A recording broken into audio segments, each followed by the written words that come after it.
Surpris, n'est-ce pas? Voilà le risque que nous prenons tous quand on accepte d'être chrétien.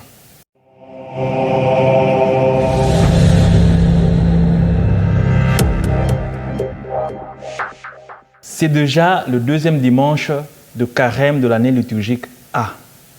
Et l'évangile nous vient du 17e chapitre de Matthieu, les 9 premiers versets. Dans cet épisode, Jésus emmène 3 disciples à la montagne pour prier. Et là, il se transfigure devant eux. Quel spectacle inattendu de la part de Jésus. Cette surprise a provoqué à la fois émerveillement et peur. C'est ça le risque d'être chrétien et d'accepter de suivre le Christ. Rien n'est prévisible avec Dieu. Mais une chose est sûre, il a un plan merveilleux pour ceux qui acceptent de se mettre à sa suite. Voyons, Abraham, dans la première lecture, suivant l'ordre divin, s'est mis en route pour une terre inconnue, où il devait devenir le patriarche d'une grande nation.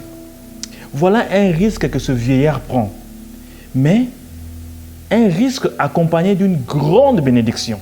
Le Christ lui-même a pris le plus grand risque en mourant sur la croix afin de nous sauver. La vie chrétienne ne peut donc être qu'un risque. Quelle doit être alors l'attitude du chrétien face à ce risque permanent? La réponse est claire et simple. La foi. Abraham a cru, non pas à ses économies ou à sa capacité de prévenir ou d'investir pour le futur, mais en la promesse de Dieu. Pierre et ses compagnons étaient capables de rester en présence de l'apparition de Moïse et Élie autour de Jésus transfiguré, puisqu'ils avaient cru réellement.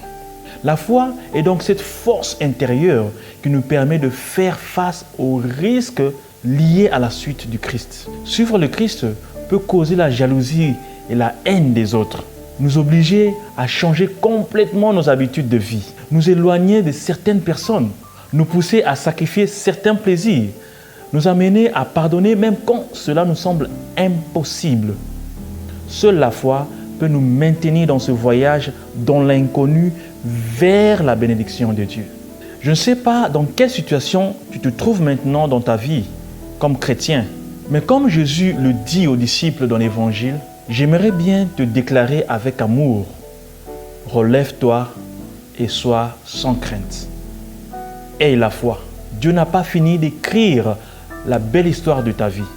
Sois-en sûr, avec Dieu, nous prenons le risque d'être surpris afin d'être bénis. Bon dimanche de carême à tous.